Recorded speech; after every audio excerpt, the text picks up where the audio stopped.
नमस्कार, आज की बात में आपका स्वागत है। आप मुख्तार अंसारी कोई हार्ट अटैक की खबर सुन रहे थे, इस पर कोई अपडेट होगा तो आपको देंगे। लेकिन आज की एक और बड़ी खबर आपको बता दूं, शराब घोटाले के केस में कोर्ट ने अरविंद केजरीवाल को 1 अप्रैल तक के लिए ईडी की कस्टडी में भेज दिया।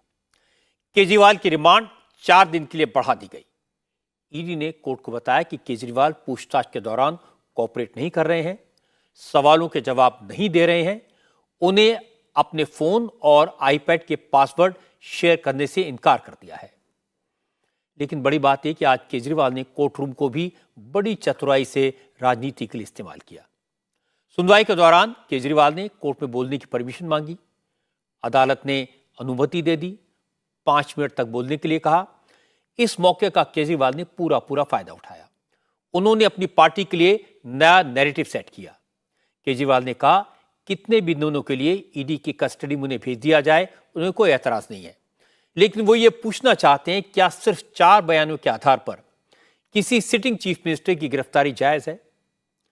इसके बाद केजरीवाल ने इल्जाम लगाया कि ईडी बीजेपी के पॉलिटिकल टूल की तरह काम कर रही है। जो बयान उनके पक्ष में थे वो ईडी ने रिकॉर्ड पर नहीं रखे।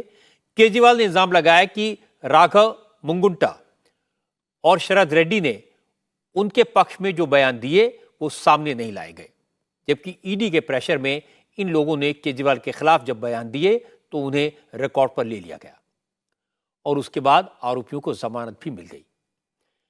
केजरीवाल ने पूछा, क्या कोर्ट को इस बात का नोटिस नहीं लेना चाहिए? और इसके बाद केजरीवाल ने शराब घोटाले को इलेक्टोरल बॉन्ड से जोड़ा। कहा कि शरद रेड्डी ने बीजेपी को 55 करोड़ का डोनेशन दिया। ये असली शराब घोटाले का पैसा था। कोर्ट को इसकी जांच करनी चाहिए। हालांकि ईडी ने केजरीवाल के बयानों का विरोध किया, उन्हें बेबुनियाद बताया, गलत बताया, बार बार कहा कि अदालत की परमिशन का केजरीवाल मिसयूज कर रहे हैं, एक क्रिमिनल केस को सियासी रंग देने की कोशिश कर रहे हैं। हालांकि कोर्ट पर केजरीवाल के बयानों का कोई असर नहीं दिखाई दिया और कोर्ट ने उन्हें ईडी के कस्टडी में भेज दिया। लेकिन सवाल है, आज कोर्ट में जो हुआ, क्या केजरीवाल ने इसकी प्लानिंग पहले से कर ली थी? क्योंकि कल ही केजरीवाल की वाइफ सुनीता ने कह दिया था कि केजरीवाल कल कोर्ट में बताएंगे शराब घोटाले का पैसा कहां गया। सवाल यह भी है कि आप केजरीवाल की रणनीति इलेक्टोरल बॉन्ड से जोड़कर शराब घोटाले से ध्यान भटकाने की होगी। इन सब सवालों पर चर्चा करेंगे, लेकिन पहले यह देख लेते हैं कि आज कोर्ट में क्या हुआ। 6 दिन की रिमांड खत्म होने के बाद आज ईडी ने अरविंद केजरीवाल को राउज एवेन्यू कोर्ट में जज कावेरी बवेजा के सामने पेश किया। पेशी से पहले ही कोर्ट में काफी भीड़ जमा हो गई थी। अरविंद केजरीवाल की वाइफ सुनीता केजरीवाल और उनके बेटे अदालत में मौजूद थे। आम आदमी पार्टी के नेता, दिल्ली सरकार के मंत्री सौरभ भारद्वाज और आतिशी सिंह भी कोर्ट में मौजूद थे। केजरीवाल की तरफ से सीनियर एडवोकेट रमेश गुप्ता अदालत में मौजूद थे और ईडी की तरफ से additional solicitor general SP Raju और जोएब हुसैन दलीलें देने के लिए कोर्ट में मौजूद थे। ईडी की टीम जब केजरीवाल को लेकर कोर्ट परिसर में पहुंची तो उन्होंने कोर्ट रूम में घुसने से पहले ही अपनी गिरफ्तारी को सियासी साजिश करार दे दिया। षड्यंत्र है, जनता इसका जवाब देगी। ये एक पॉलिटिकल षड्यंत्र है, जनता इसका जवाब देगी। ये एक पॉलिटिकल षड्यंत्र है, जनता इसका जवाब देगी।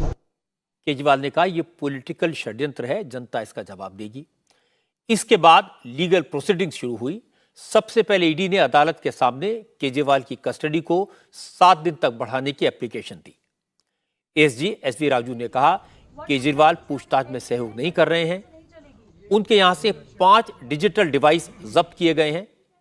इनमें से उनकी पत्नी के फोन का डेटा तो रिट्रीव कर लिया गया है, लेकिन बाकी 4 डिवाइसेस के पासवर्ड केजरीवाल ने शेयर नहीं किए हैं। अभी इन इलेक्ट्रॉनिक डिवाइसेस का डेटा रिट्रीव करना बाकी है। केजरीवाल को दूसरे आरोपियों के सामने बैठाकर पूछताछ करनी है, इसलिए केजरीवाल की कस्टडी बढ़ा दी जाए। लेकिन केजरीवाल की तरफ से एडवोकेट रमेश गुप्ता ने ईडी की एप्लीकेशन का विरोध किया। इसी दौरान केजरीवाल ने जज कावेरी बवेजा से कुछ बोलने की इजाजत मांगी। कोर्ट ने परमिशन दे दी। केजरीवाल ने कहा, ईडी ने उन्हें गिरफ्तार तो कर लिया, लेकिन गिरफ्तारी की वजह अभी तक नहीं बताई। केजरीवाल ने कहा कि ईडी ने उन्हें जिस आरोपी राघव मुंगुंटा के बयान पर अरेस्ट किया है, उसके 6 बयानों में उनका नाम नहीं है। 7वें बयान में राघव मुंगुंटा ने उनका नाम लिया है। ईडी ने सिर्फ उसे कंसिडर किया, बाकी बयानों को रिकॉर्ड पर नहीं लिया। और जैसे ही राघव मुंगुंटा ने उनका नाम लिया, उसके बाद ईडी ने उसकी बेल का विरोध बंद कर दिया। केजरीवाल ने कहा, ईडी शराब नीति में जिन 100 करोड़ रुपए के घोटाले की बात की जा रही है, उसका पूरा कच्चा चिट्ठा उनके पास है। ये 100 करोड़ बीजेपी के खाते में गए हैं। इनमें से अकेले 55 करोड़ तो राघव मुंगुंटा और शरद रेड्डी ने बीजेपी को इलेक्टोरल बॉन्ड के जरिए दिए हैं। केजरीवाल ने कहा, ईडी शराब घोटाले में 30,000 से ज्यादा पेज के दस्तावेज कोर्ट में पेश कर चुकी है। इनमें केवल 4 बार उनके नाम का जिक्र है। केजरीवाल का कहना था कि वो मुख्यमंत्री हैं, बहुत से लोग उनसे मिलते रहते हैं, अगर कोई उनका नाम लेकर कोई बात कहे तो क्या इसी आधार पर उनकी गिरफ्तारी सही है? जब जज ने उन्हें बार बार टोका तो केजरीवाल ने यह कहकर अपनी बात खत्म की कि उनको ईडी के रिमांड से कोई दिक्कत नहीं है, ईडी जब तक चाहे उनको कस्टडी में रख सकती है। हालांकि additional solicitor general S V Raju ने केजरीवाल के दावों का कड़ा विरोध किया। ईडी की तरफ से कहा गया, केजरीवाल मुख्यमंत्री हैं, इसका यह मतलब नहीं कि उनके लिए कानून अलग है। ईडी को उन्हें गिरफ्तार करने का पूरा अधिकार है। एसवी राजू ने कहा, केजरीवाल जिस इलेक्टोरल बॉन्ड का जिक्र कर रहे हैं, उसका इस शराब घोटाले से कोई ताल्लुक नहीं है और ईडी का उस मामले से कोई लेना देना नहीं है। एसवी राजू ने कहा, केजरीवाल ने साउथ ग्रुप से 100 करोड़ रुपए की रिश्वत मांगी थी। बाद में इसमें से 45 करोड़ रुपए हवाला के जरिए गोवा भेजे गए।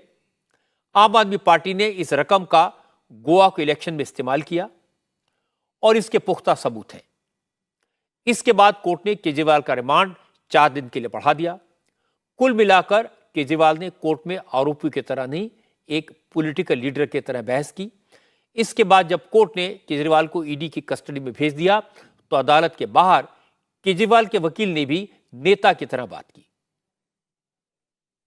जो उनकी एप्लीकेशन लगी थी पुलिस रिमांड के लिए, उसमें जो ग्राउंड्स लिखे थे वो लीगली बिल्कुल सस्टेनेबल नहीं थे ग्राउंड, वो जिसको मैं कह सकता हूं कि बेबुनियाद ग्राउंड थे। पर केजरीवाल जी ने रिक्वेस्ट की कोर्ट को कि मैं व्यक्तिगत रूप से कुछ कहना चाहता हूं, जो कोर्ट ने अलाउ किया और उन्होंने बताया डिटेल में कि मेरे खिलाफ क्या एविडेंस है और कोई एविडेंस नहीं है, एक गवाह का बयान है या जैसे भी है। उसके बाद आखिर में उन्होंने कहा कि मैं पुलिस रिमांड को एज सच अपोज नहीं करता हूं और जितना भी आप ये चाहे मेरे को कस्टडी में रख सकते हैं, मैं पूरा कोऑपरेट करूंगा। इनके ग्राउंड जो है वो हम अपोज कर रहे हैं कि इनके इन ग्राउंड्स पर पुलिस रिमांड नहीं दिया जा सकता, पर हमारा क्लाइंट खुद कह रहा है कि मैं पुलिस रिमांड दे दो, मैं कोऑपरेट करने को तैयार हूं। ये तो आप ईडी से पूछना कि 1922 अगस्त में ईसीआई होती है, पहली अरेस्ट होती है, उसमें 4 कंप्लेंट फाइल होती है, सप्लीमेंट्री 1 होती है, 2 होती है, 3 होती है, 4 होती है, 5 होती हैं। उसमें कभी भी एक बार भी ये नहीं कहा गया कि भाई केजरीवाल पर कोई इल्जाम है। अचानक अब जब चुनाव, मैं तो हालांकि लॉयर इस बात में नहीं मैं पढ़ता, पर अब आकर उन्होंने इसको अरेस्ट किया और कहा कि 100 करोड़ की इन्होंने डिमांड की थी। तो ये तो ईडी एक्सप्लेन करेगी या जब समय आएगा। जब केजरीवाल जी ने यह भी कहा कि जिस गवाह के बयान पर आप मेरे को अरेस्ट कर रहे हैं, उस गवाह ने 50 करोड़ के जो इलेक्टोरल बॉन्ड थे बीजेपी पार्टी को दिए हैं और उसके बाद उसकी बेल होने के बाद दिए हैं, तो क्या ये मनी लॉन्ड्रिंग नहीं है? क्या इस बात पर इन्वेस्टिगेशन नहीं होनी चाहिए? अब ऐसा है कि जज साहब ने ज्यादा टाइम नहीं दिया, पर मैं समझता हूं कि आज के दिन इतना ही कहना काफी था। ईडी की टीम जब अरविंद केजरीवाल को अदालत से बाहर ला रही थी तो मीडिया को सामने देखकर केजरीवाल फिर मुखातिब हुए, लेकिन उन्होंने अपने केस के बारे में कुछ नहीं कहा। केजरीवाल ने भगवान मान के घर में बेटी के जन्म पर उन्हें बधाई दी। बहुत बहुत शुभकामनाएं, मान साहब की बेटी हुई है, बहुत बहुत शुभकामनाएं। केजरीवाल वैसे तो स्वस्थ दिखाई दे रहे थे, लेकिन उनकी वाइफ सुनीता केजरीवाल ने कहा, अरविंद केजरीवाल को बहुत तंग किया जा रहा है, उनकी तबीयत खराब है, शुगर लेवल फ्लक्चुएट कर रहा है, इन जुल्मों का जवाब जनता देगी। तबीयत अभी ठीक नहीं चल रही है, उनके शुगर लेवल्स बड़े इरेगुलर चल रहे हैं। बता तो दिया है, उनको बहुत परेशान किया जा रहा है, बहुत तंग कर रहे हैं उनको। इनकी तानाशाही नहीं चल पाएगी, जनता इसका जवाब देगी। लेकिन बीजेपी की तरफ से मनजिंदर सिंह सिरसा ने पलटवार किया। सिरसा ने कहा, केजरीवाल अपने फोन का पासवर्ड ईडी को नहीं बता रहे हैं, इसका मतलब साफ है केजरीवाल के फोन में बड़े बड़े राज हैं जो वो छुपाना चाहते हैं। मिसेज अरविंद केजरीवाल जी ने कहा तो बहुत सारे सनसनीखेज खुलासे करेंगे, तो वही फटे ढोल की तरह उन्होंने फिर वही राग अलापा जो आम आदमी पार्टी के जो स्पोक्स पर्सन बाहर अलापते आ रहे हैं कि देखिए जी इसमें तो घोटाला हुआ ही नहीं जी, अगर घोटाला हुआ नहीं जी तो मुझे अरेस्ट कैसे किया। और अरविंद केजरीवाल जी कह रहे हैं कि 4 जगह मेरा नाम आया है। बताइए, शराब घोटाले के अक्यूज अरविंद केजरीवाल जी का 4 बार नाम ले रहे हैं, 4 बार, और अरविंद केजरीवाल जी उसको बहुत कम बताते हैं। और एक बात और, जैसे सनसनीखेज खुलासा हुआ, अरविंद केजरीवाल जी अपने मोबाइल नहीं देना चाहते, उसके पासवर्ड खोलकर नहीं देना चाहते। क्या छुपा हुआ है अरविंद केजरीवाल जी आपके मोबाइल फोन में जो आप अपने मोबाइल फोन का पासवर्ड नहीं देना चाहते? क्या छुपाना चाहते हो? ये सारे राज उस मोबाइल फोन में छिपे हुए हैं जिनसे आप पैसे लिया करते थे, कभी मुंगुंटा के नाम से तो कभी किसी से। वो सारे राज आपके छुपे हैं। एक बात स्पष्ट है, अरविंद केजरीवाल भ्रष्ट हैं, इसीलिए आज उनकी फिर से 4 दिन की ईडी को कस्टडी मिली। ईडी बार बार दावा कर रही है कि शराब घोटाले में मिली रिश्वत की रकम में से 45 करोड़ रुपए का इस्तेमाल केजरीवाल ने गोवा के इलेक्शन में किया। कम से कम 15 उम्मीदवारों को कैश पहुंचाया गया। इसके सबूत ईडी का दावा है उसके पास है। अब ईडी ने इस सिलसिले में पूछताछ शुरू कर दी है। ईडी ने आज गोवा में आम आदमी पार्टी के अध्यक्ष अमित पालेकर, रामाराव वाघ और दत्ता प्रसाद नाइक के अलावा भंडारी समाज के अध्यक्ष अशोक नाइक को पूछताछ के लिए बुलाया। ये चारों नेता सुबह करीब 11 बजे पणजी में ईडी के ऑफिस पहुंच गए। इन लोगों ने तो शराब घोटाले के बारे में कुछ नहीं कहा, लेकिन गोवा में आम आदमी पार्टी के 2 उम्मीदवार जो चुनाव जीते थे, इन दोनों विधायकों को फिलहाल नहीं बुलाया गया है, लेकिन आज ये दोनों बोले। वही बातें कही जो दिल्ली में आम आदमी पार्टी के नेता लगातार कह रहे हैं। केजरीवाल को गिरफ्तार करके मोदी सरकार आम आदमी पार्टी को खत्म करना चाहती है। आज जो हो रहा है देश भर में, ये जो अत्याचार हो रहा है, डेमोक्रेसी का अत्याचार जो हो रहा है, वो आज इसलिए हो रहा है क्योंकि आज बीजेपी सरकार ने ये देखा हुआ है कि अरविंद केजरीवाल और आम आदमी के सिवाय और कोई नहीं है देश में। ये देश में आम आदमी पार्टी और अरविंद केजरीवाल एक लौता और एक लौती पार्टी है जो इतनी ग्रो कर रही है और इस मुद्दे पे ग्रो कर रही है कि हर किसी को good education, good health, electricity, good quality of electricity, water, women safety, entrepreneurship, youth, ये सब मुद्दों पे ये पार्टी आज ऊपर आ रही है। और इस तरह से इतनी बढ़ती पार्टी को अगर रोकना है तो ओनली ऑप्शन इज कि इसका जो मेन सुप्रीमो है उसको पकड़ना है। हर स्टेट में इसके जो मेन लीडर है उसको पकड़ना है, और वो भी इलेक्शन के अहम मौके पे उसको पकड़ना है ताकि ये लोग कैंपेन न करें। आम आदमी पार्टी के लोग इसी बात को इशू बना रहे हैं कि इलेक्शन में कैंपेन शुरू होने से पहले ही केजरीवाल को जेल में डाल दिया, क्योंकि वो नरेंद्र मोदी के लिए, बीजेपी के लिए चैलेंजर है। और आज कोर्ट में तो केजरीवाल ने यहां तक कह दिया कि उन्हें जिस तरह के बयानों के आधार पर गिरफ्तार किया गया है, उस तरह के बयानों पर तो चांदनी चौक के किसी जेब कतरे को भी पुलिस अरेस्ट नहीं करती।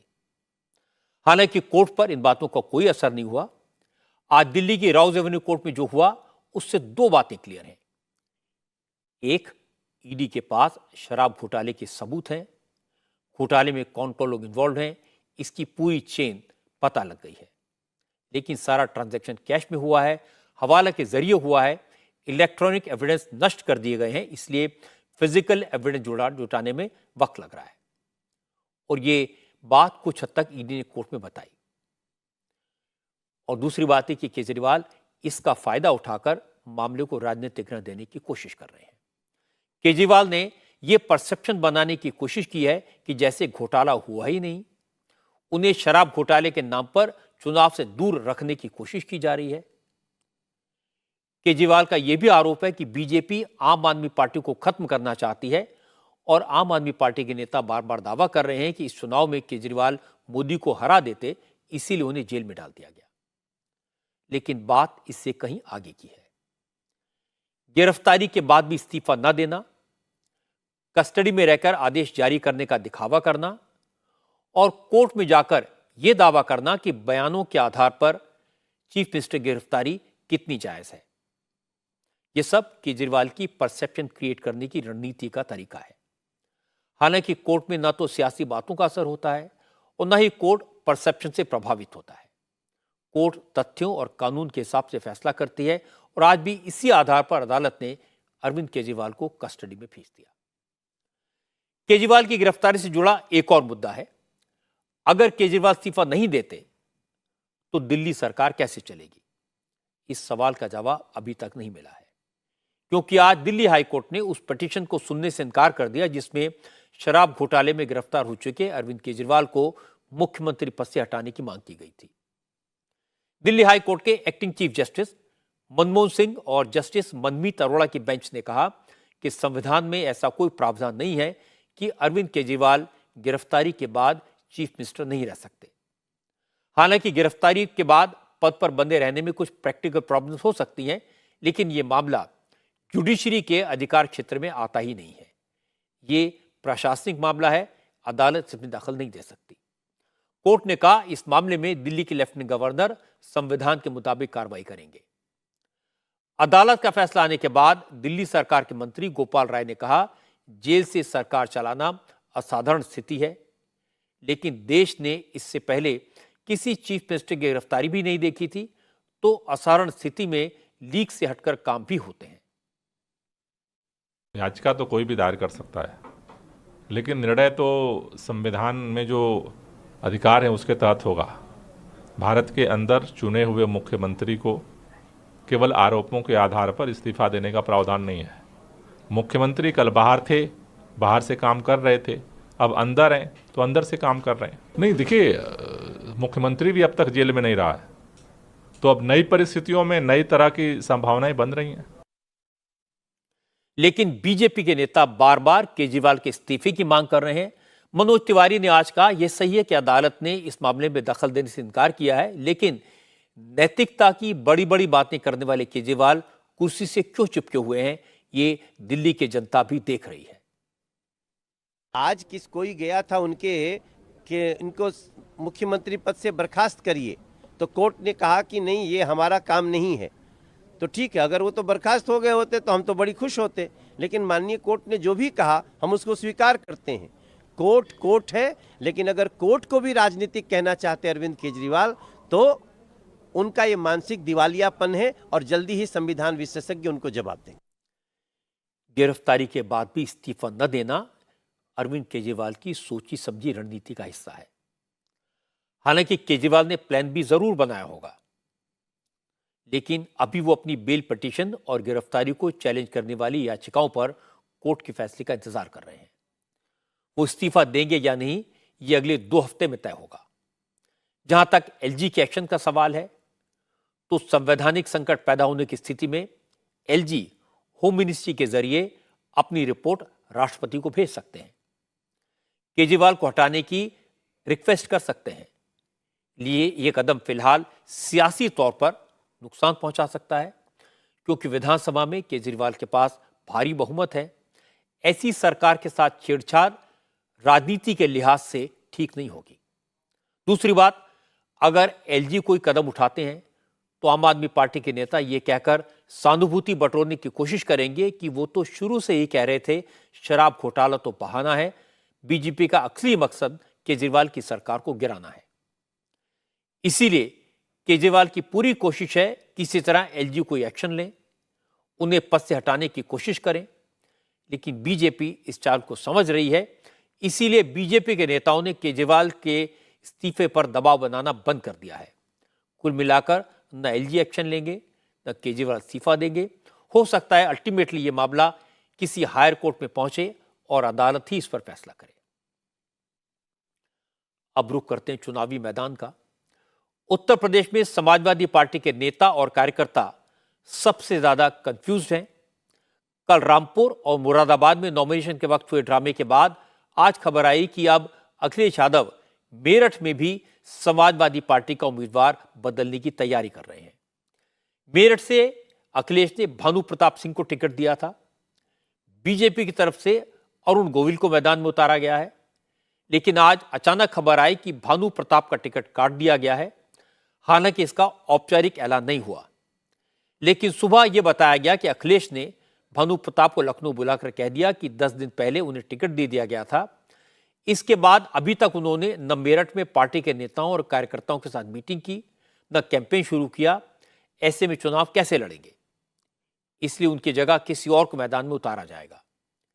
भानु प्रताप सिंह पेशे से वकील हैं, सुप्रीम कोर्ट में वकालत करते हैं, रहने वाले बुलंदशहर के हैं, लेकिन रिहाइश दिल्ली में है और अखिलेश ने उन्हें मेरठ से टिकट दिया। इससे मेरठ के समाजवादी पार्टी के नेताओं में नाराजगी है। भानु प्रताप सिंह ईवीएम के खिलाफ अभियान चलाते हैं। उन्होंने जनहित संघर्ष नाम से पार्टी बनाई थी। बुलंदशहर की सिकंदराबाद सीट से असेंबली का इलेक्शन भी लड़ा था और उन्हें सिर्फ 1224 वोट मिले थे। इसके बाद भी अखिलेश ने उन्हें टिकट क्यों दिया, ये बड़ा सवाल था। हालांकि अब यह माना जा रहा है कि अगले 24 घंटों में भानु प्रताप सिंह की जगह अखिलेश अपनी पार्टी के किसी दूसरे नेता को टिकट दे देंगे। रामपुर और मुरादाबाद का किस्सा तो सबको पता है। कल शाम तक दोनों सीटों पर समाजवादी पार्टी के दो उम्मीदवार थे, लेकिन आज एसटी हसन को अखिलेश की चिट्ठी मिल गई कि अब समाजवादी पार्टी की ऑफिशियल कैंडिडेट रुचि वीरा ही है।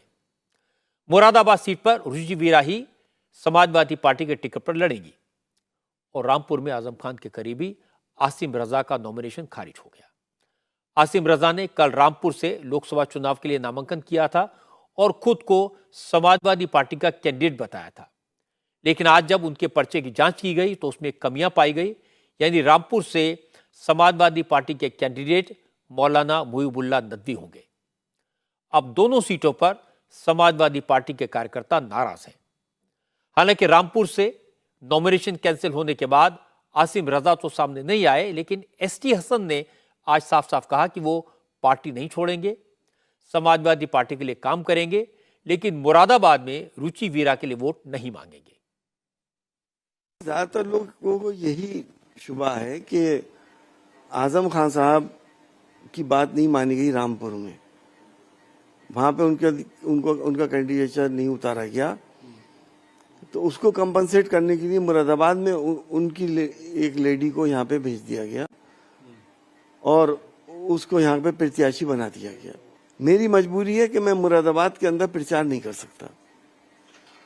अब मजबूरी इसलिए है कि मेरे लिए जिन लोगों ने रोजे माने हैं, नफिलें मानी हैं, दरगाहों की चादरें मानी हैं, जिन लोगों के यहाँ वजीफे और कुरान खानियाँ हुई हैं, प्रार्थनाएं हुई हैं मंदिरों में, यज्ञ माने हैं, अगर मैं इस प्रत्याशी के साथ खड़ा हूंगा तो उनका दिल टूट जाएगा। तो आप समाजवादी पार्टी की जो कैंडिडेट है रुचि वीरा, उसके लिए प्रचार नहीं करेंगे, ये कह रहे हैं? नहीं, हरगिज़ नहीं कर सकता। तो फिर तो ये तो दिखेगा आप पार्टी के साथ खड़े नहीं है जैसा। नहीं, पार्टी जहाँ चाहे मुझे भेजे, मैं वो उन आदेश का पालन करूंगा, लेकिन मैं अपने लोगों का दिल नहीं तोड़ूंगा। एसटी हसन तो सटल तरीके से बात कह रहे हैं, लेकिन उनके सपोर्टर्स खुलकर मैदान में आ गए हैं। एसटी हसन के समर्थकों ने यह कहना शुरू कर दिया है कि अखिलेश यादव ने मुरादाबाद में आजम खान के कहने पर सिटिंग एमपी को, लोकल नेता को हटाकर उनकी जगह बाहरी महिला को टिकट दिया है। मुरादाबाद के लोग रुचि वीरा को कभी सपोर्ट नहीं करेंगे।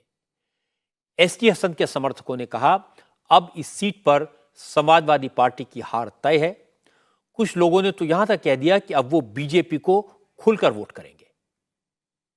अखिलेश यादव के मुसलमानों के कौन होते हैं? 47-48% वोट के ऊपर रुचि को उतारेंगे। वो क्या हमारे जिम्मेदार हैं कि साहब हमने रुचि को खड़ा कर दिया, इसको वोट दे दो? रुचि वीरा को नहीं देंगे वोट क्या? नहीं साहब, नहीं देंगे। क्यों? वो बाहरी शख्सियत को हम कभी मानेंगे नहीं। हमारे मेन शख्सियत एसटी हसन थे। पूरा मुसलमान मायूस है।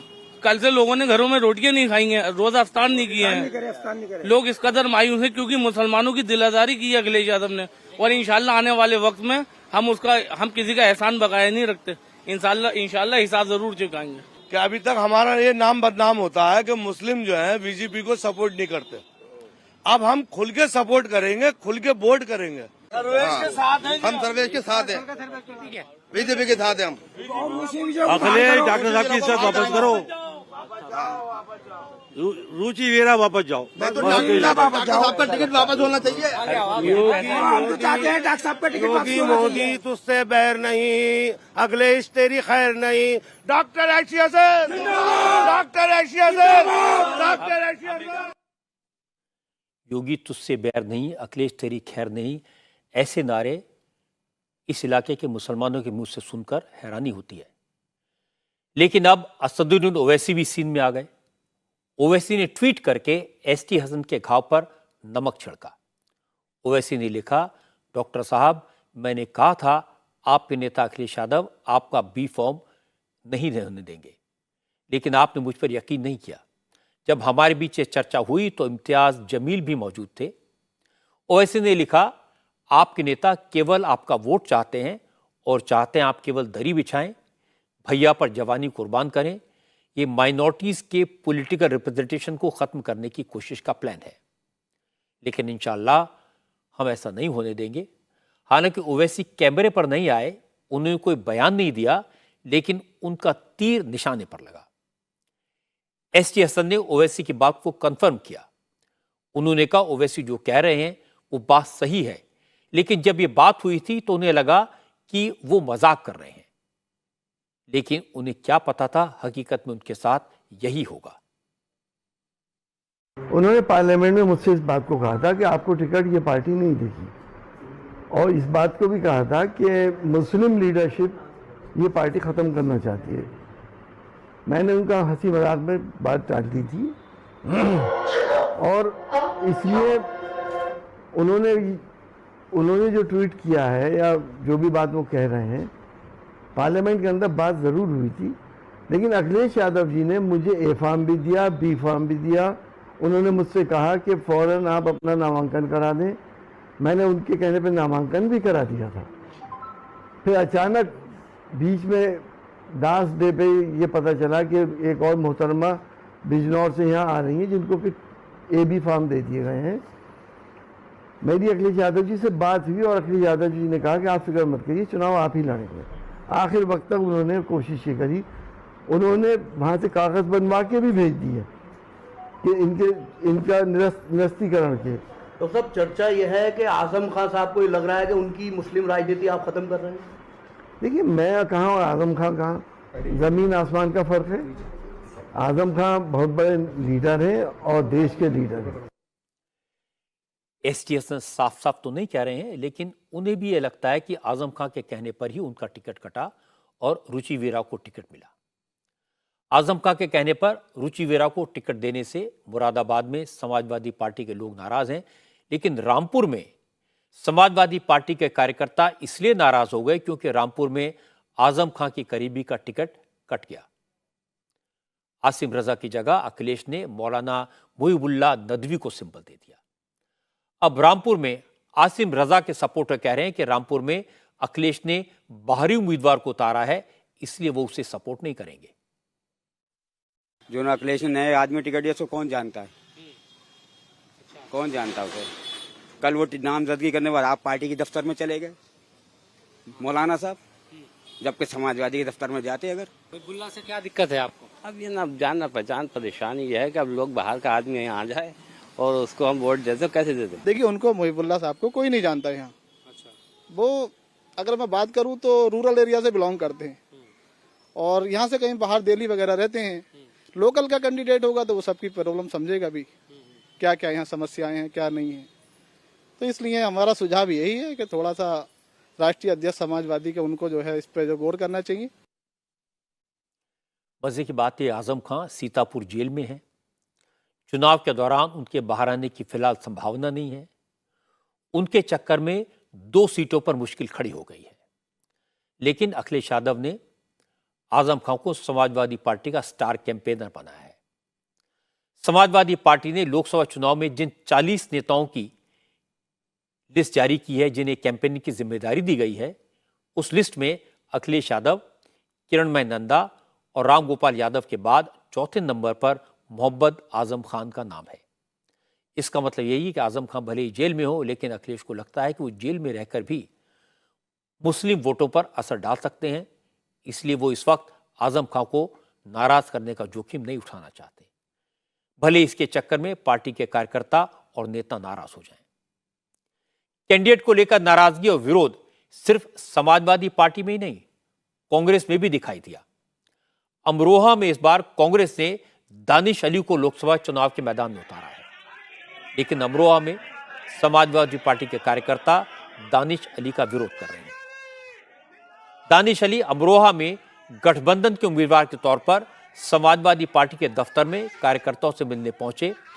वहां जो बोर्ड लगा था उसमें दानिश अली को समाजवादी पार्टी और कांग्रेस का जॉइंट कैंडिडेट बताया गया था, लेकिन जैसे ही दानिश अली मंच पर पहुंचे तो सामने मौजूद समाजवादी पार्टी के कार्यकर्ताओं ने दानिश अली की मुखालफत शुरू कर दी।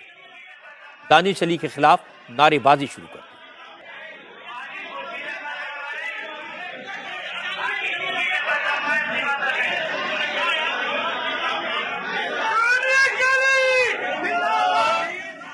समाजवादी पार्टी के कार्यकर्ताओं का कहना है कि अगर अमरोहा का कैंडिडेट नहीं बदला गया तो वो समाजवादी पार्टी छोड़ देंगे।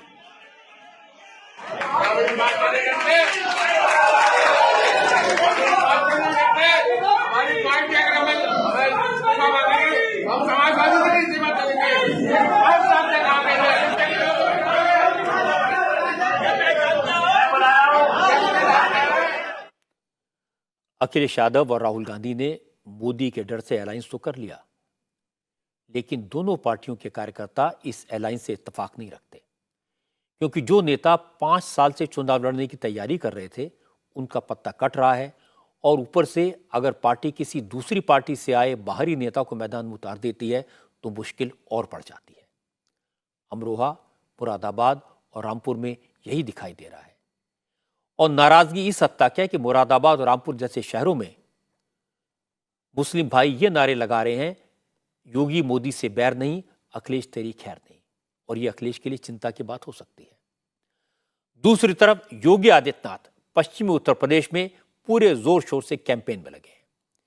योगी 5 दिन में 15 जिलों में प्रबुद्ध सम्मेलन करेंगे, और आज दूसरे दिन योगी ने मुजफ्फरनगर, शामली और सहारनपुर के सम्मेलनों में हिस्सा लिया। अलग अलग क्षेत्रों के लोगों को संबोधित किया।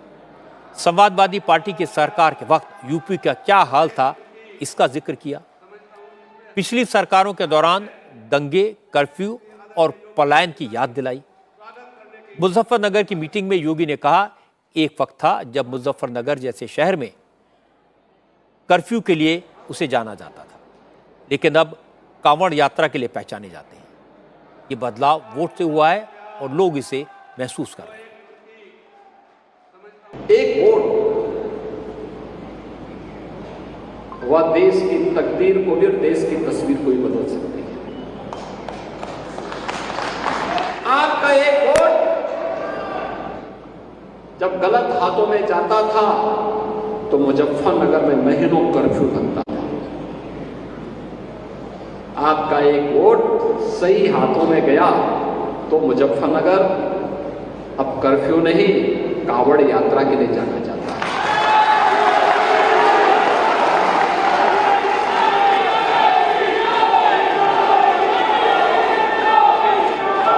आपका एक वोट गलत हाथों में जाता था तो न केवल मुजफ्फरनगर बल्कि हमारा पश्चिमी उत्तर प्रदेश अराजकता की भट्टी में झोंक करके यहां की सुरक्षा को खतरे में डालती थी। कितना खतरनाक माहौल था, लोग चलने से डरते थे, आने से डरते थे। आपका एक वोट सही हाथों में गया, सही पार्टी के साथ गया तो अराजकता समाप्त हुई और आस्था को सम्मान मिला। योगी आदित्यनाथ की बात सही है कि अब पश्चिमी उत्तर प्रदेश के इलाकों में पहले की तरह बार बार कर्फ्यू नहीं लगता, पहले की तरह यहां से पलायन नहीं होता, यहां अब पहले की तरह माफिया का खौफ नहीं है। योगी आदित्यनाथ की बात भी सही है कि अब सिचुएशन रिवर्स हो गई है। अब अपराधियों को डर लगता है, अब अपराधी यूपी छोड़कर भागते हैं, और इस बात को यूपी की जनता हर रोज महसूस करती है, और हर चुनाव में बीजेपी को उसका फायदा हुआ है। बिहार में भी सीटों के झगड़े के चक्कर में एंटी मोदी मोर्चे का कैंपेन लॉन्च नहीं हो पा रहा। हालांकि आज दावा किया गया कि सीटों को बंटवारा हो गया है, कल दोपहर में ऐलान हो जाएगा, लेकिन पता ही चला कि आरजेडी ने कांग्रेस से साफ साफ कह दिया कि वो उसे 9 सीटें ही दे सकती है। लेकिन पप्पू यादव के लिए पूर्णिया की सीट आरजेडी नहीं छोड़ेगी। पूर्णिया से बीमा भारती ही आरजेडी के टिकट पर नॉमिनेशन फाइल करेंगी। पप्पू यादव चाहें तो कांग्रेस के कोटे से मधेपुरा से चुनाव लड़ सकते हैं। आज आरजेडी के नेता मृत्युंजय तिवारी ने कहा, किसी एक सीट को लेकर अलायंस में जिद अच्छी नहीं होती। रही बात सीट शेयरिंग की तो वो फाइनल हो गई है, अब सिर्फ ऐलान होना बाकी है। जब आप गठबंधन धर्म का निर्वहन करते हैं तो कुछ सीटों पर ऐसी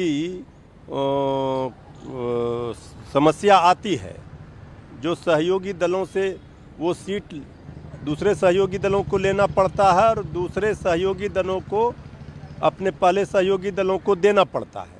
तो ये अदला बदली होता रहता है। कोई जिद अगर एक ही सीट को लेकर हो जाए तो फिर गठबंधन धर्म का पालन नहीं हो सकता है। और आदरणीय पप्पू यादव जी भी सब कुछ समझ रहे हैं। लेकिन मुश्किल यह है कि पप्पू यादव पूर्णिया सीट छोड़ने के लिए तैयार नहीं है। पप्पू यादव ने कहा कि पूर्णिया से अलग होना उनके लिए आत्महत्या करने के बराबर है।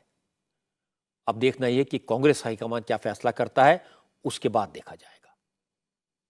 लालू यादव जी को मैं आज भी 83-84 से लेकर के आज तक लालू यादव को जिस पिता के रूप में देखा हूँ, क्या मैं लालू यादव जी का पुत्र नहीं हूँ? मैं पूर्णिया का बेटा हूँ कि मैं कोसी सीमांचल में मैं भी तो पैदा हुआ हूँ। मुझे आप बता दीजिए ना, क्या आप हमारी माँ से ही हमको दूर कर देंगे? मधेपुरा मेरा घर है, मुझे कोई दिक्कत नहीं थी, लेकिन जब मैं लालू यादव जी से मिलकर कह दिया था कि पूर्णिया लड़ूंगा, मधेपुरा में नहीं लड़ूंगा, और उन्होंने जब मर्जर की बात कही थी तो मैं उस पर ये कर दिया था, तो मैं क्या कर सकता था? इसीलिए मैं आपको बहुत क्लियर कह रहा हूँ कि पूर्णिया से अलग होने का मतलब है आत्महत्या करना, जहर खा जाना। पूर्णिया से अलग होने का कोई मेरे जहन में, मेरे खून में मैं सोच ही नहीं सकता हूँ।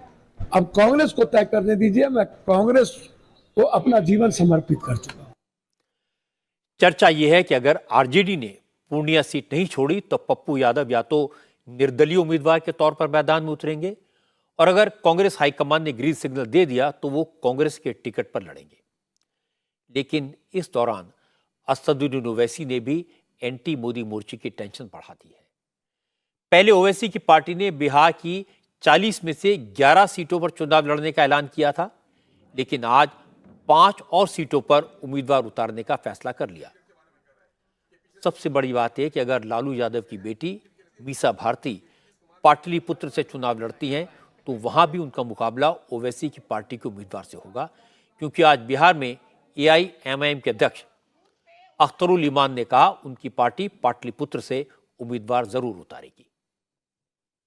2024 के पार्लियामेंट्री इलेक्शन के लिए एआईएमआईएम बिहार ने 11 सीटों पर इलेक्शन लड़ने का फैसला किया था और आज 5 और सीटों का ऐलान पार्टी कर रही है। भाजपा को शिकस्त देने में जो सो कॉल्ड सेकुलर पार्टियां रही हैं, उससे ज़्यादा हमारा जो कैंडिडेट है वहाँ ज़्यादा कारगर साबित हो सकता है। इसी वजह से हम लोगों ने इन 5 जगहों का आज ऐलान किया है। यह स्थान है काराकट है, पाटलिपुत्रा है, गोपालगंज है, शिवहर है और दरभंगा है। इन सीटों पर हम अपने पार्टी प्रत्याशियों को लड़ाएंगे। मरहूम शहाबुद्दीन साहब की बेगम मोहतरमा हिना साहिबा, उनसे हम लोगों की हमदर्दी है। वो अगर आज़ाद लड़ती हैं तो पार्टी कुल्ली तौर पर उनकी हिमायत करेगी। अब तेजस्वी यादव और कांग्रेस के नेता कहेंगे कि उनके गठबंधन से डरकर बीजेपी ने ओवैसी को मैदान में उतारा है। ओवैसी बीजेपी की बी टीम है और ओवैसी इससे बार बार इनकार करेंगे। हालांकि ये कह सकते हैं कि बिहार में मोदी विरोधी मोर्चे की कमान पूरी तरह से लालू यादव के कंट्रोल में है। लालू की प्राथमिकता है सबसे पहले अपने परिवार को एडजस्ट करना। उन्हें इस बात की कोई परवाह नहीं कि पप्पू यादव क्या कहते हैं, ओवैसी क्या करते हैं और कांग्रेस को कितनी सीटें मिलती हैं। और ये लालू यादव के लिए कोई नया नहीं है, उन्होंने हर चुनाव इसी तरह से लड़ा है।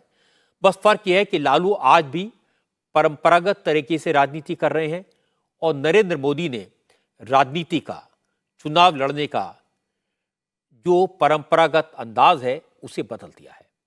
और इस बार बिहार में इन्हीं 2 तरीकों का टकराव दिखाई देगा। महाराष्ट्र में महाविकास आघाड़ी के नेताओं की आज फिर मीटिंग हुई। इस मीटिंग में शरद पवार, उद्धव ठाकरे, बालासाहब थोराट, पृथ्वीराज चव्हाण, संजय राउत सब मौजूद थे। 4 घंटे तक मीटिंग चली। पता चला कि आज की बैठक में उद्धव की पार्टी और कांग्रेस एनसीपी के बीच सीटों को लेकर काफी खींचतान हुई। मीटिंग के बाद जब नेता बाहर निकले तो दरार साफ दिखाई दी। हर बार संजय राउत, जितेंद्र आव्हाड और कांग्रेस के नेता साझा प्रेस कॉन्फ्रेंस करते हैं, लेकिन मीटिंग खत्म होने के बाद उद्धव ठाकरे और संजय राउत तुरंत निकल गए। जितेंद्र आव्हाड, पृथ्वीराज चव्हाण और बालासाहब थोराट ने मीडिया को ब्रीफ किया। हालांकि मीटिंग के बाद सभी नेताओं ने कहा इस मीटिंग में सीट शेयरिंग पर कोई बात नहीं हुई, ये मीटिंग तो कैंपेन की रणनीति फाइनल करने के लिए थी। अब सवाल है कि सीटों का झगड़ा सुलझा नहीं, फिर कैंपेनिंग पर क्या बात होगी, क्या स्ट्रेटेजी बनेगी। कल शिवसेना की लिस्ट जारी होने के बाद से कांग्रेस और शरद पवार की पार्टियों ने खुलकर अपनी नाराजगी जाहिर की है। सांगली और मुंबई के 2 सीटों पर उम्मीदवारों के ऐलान से कांग्रेस नाराज है। भिवंडी की सीट को लेकर एनसीपी और कांग्रेस के बीच फैसला नहीं हो पाया है। सीटों को लेकर पृथ्वीराज चव्हाण ने भी आज सीधा जवाब नहीं दिया, बस इतना कहा चर्चा चल रही है, बहुत जल्द तीनों पार्टियां एक प्रेस कॉन्फ्रेंस करके अलायंस का फॉर्मल अनाउंसमेंट करेंगी और उसमें सब कुछ साफ हो जाएगा। आज हमारी तीनों दलों के जो महाविकास आघाड़ी के पक्ष घटक पक्ष है, जो गठबंधन के पक्ष है, उसमें से आज बैठक हुई। उसमें राष्ट्रवादी कांग्रेस शरद पवार ग्रुप के पवार साहब खुद थे, उद्धव जी ठाकरे स्वयं थे, जयंत पाटिल जी उनके पार्टी के अध्यक्ष थे, बालासाहब थोराट थे और कुछ नेता थे। एडवर्टाइजिंग कैंपेन के बारे में एक प्रेजेंटेशन हुआ, सबने देखा, उसमें हमने अपने सजेशंस दिए हैं और बाद में आगे कैंपेन के बारे में, कोऑर्डिनेशन के बारे में, वॉर रूम के बारे में, जब पर्चा भरने जाएंगे तो उसके लिए कौन जाएगा, कॉमन मीटिंग कैसे होंगी, इसके बारे में काफी सारी बातें हुई जो चलती रहेंगी। कल जो लिस्ट जारी हुई थी उद्धव गुट की तरफ से, उस पर काफी ज्यादा नाराजगी आप लोगों ने जताई थी कि जो है कोऑर्डिनेशन नहीं किया गया। जैसे मैंने कहा कि कुछ मुद्दे हमारे बीच चर्चा में है, कैंपेन की चर्चा हुई, कुछ और बातें करनी है। 8 साढ़े 8 तक हम बैठे थे, चर्चा चलेगी। पूरे चुनाव खत्म होने तक हमारी कोऑर्डिनेशन होती रहेगी। वो तो खैर हमारी जब गठबंधन है तो ये तो होता रहेगा चर्चा, कौन बैठेगा क्या करेगा, वो तो सुविधा के जॉइंट प्रेस कॉन्फ्रेंस होगा सर, शेयरिंग को लेकर, लिस्ट जारी होने को लेकर एक फॉर्मल अलायंस का डिक्लेरेशन हम एक जॉइंट प्रेस कॉन्फ्रेंस में करेंगे, उसकी तारीख और समय आपको बता दिया जाएगा। महाराष्ट्र में महाविकास आघाड़ी में सीटों का एडजस्टमेंट क्यों नहीं हो पाया, इसे समझने की जरूरत है। विरोधी दलों ने मिलकर इंडिया नाम का अलायंस तो बना लिया, लेकिन इस अलायंस का न तो कोई स्ट्रक्चर बना, न सेक्रेटरीट बना, न कोई नेता इसकी कमान संभाले हुए है। इसलिए हर जगह सीट शेयरिंग को लेकर झगड़े हो रहे हैं। महाराष्ट्र में जो हुआ वो इसी का रिफ्लेक्शन है। पहले लगता था महाराष्ट्र में शरद पवार सबसे सीनियर हैं, सब उनकी बात मानेंगे, पर जब भतीजे ने ही चाचा की पार्टी तोड़ दी तो बाकी लोग पवार साहब की बात क्यों सुने। जहां तक महायुति का सवाल है, अजित पवार, शिंदे और फडणवीस की पार्टियों में लोकसभा चुनाव को लेकर सहमति बन गई है, क्योंकि यहां सब लोग बीजेपी को बड़ा भाई मानते हैं और दिल्ली में मोटा भाई पूरे हालात पर नजर रखे हुए हैं।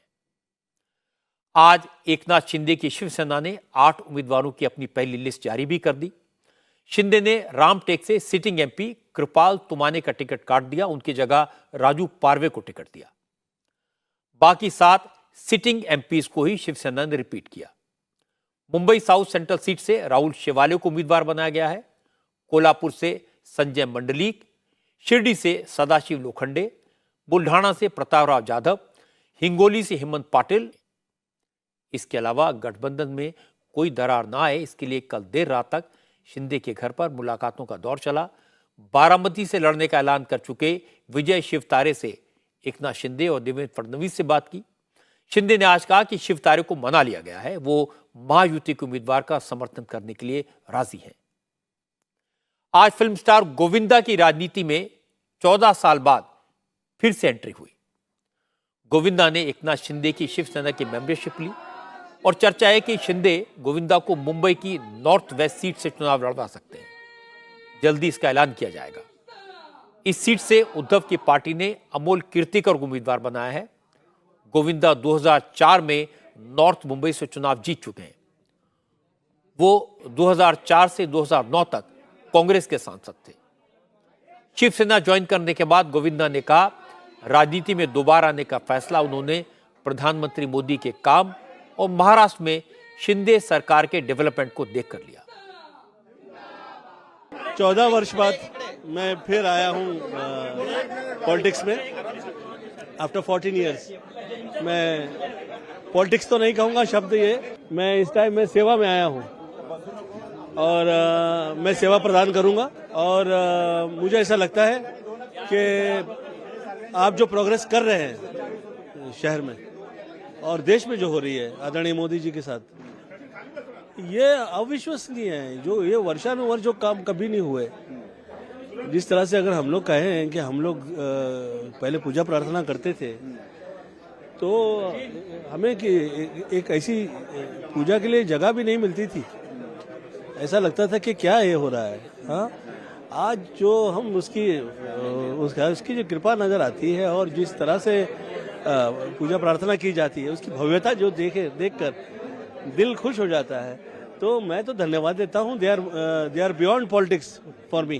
गोविंदा जी, आप चुनाव लड़ेंगे, आपने इसके पहले भी अनुभव है आपका, उत्तर मुंबई से आप लड़ चुके थे, या आप मौका मिलेगा तो वो आप उन्हें पूछिए। मैं जिम्मेदारी में उसका डिस्कस नहीं करूंगा।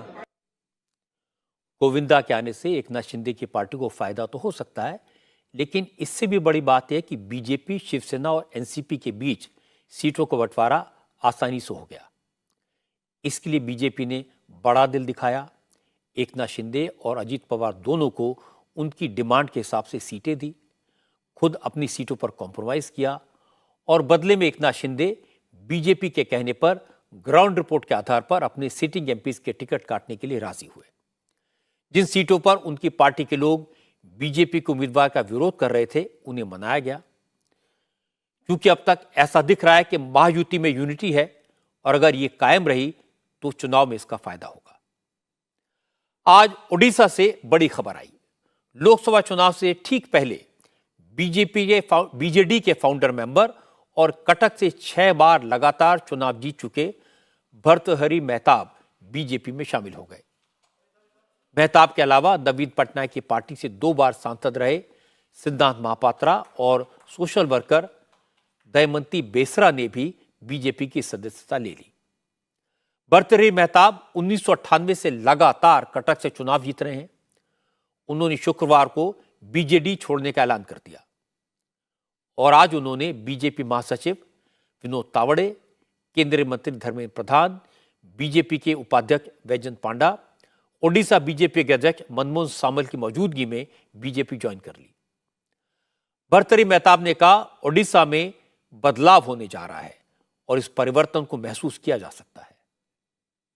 मेरा जो अनुभव है पिछले 26-28 साल में, राष्ट्रवाद और एकात्मता और पूर्वोदय, ये तीनों का समाहार भारतीय जनता पार्टी के जरिए ही हो सकता है। एक नई टीम, नई शुरुआत, नई इनिंग्स में कुछ शुरू करने जा रहा हूँ। और सबसे बड़ी बात यह है कि उड़ीसा में जो परिवर्तन होने जा रहा है, उसका आभास आप अगर उड़ीसा आए तो खुद देख सकेंगे।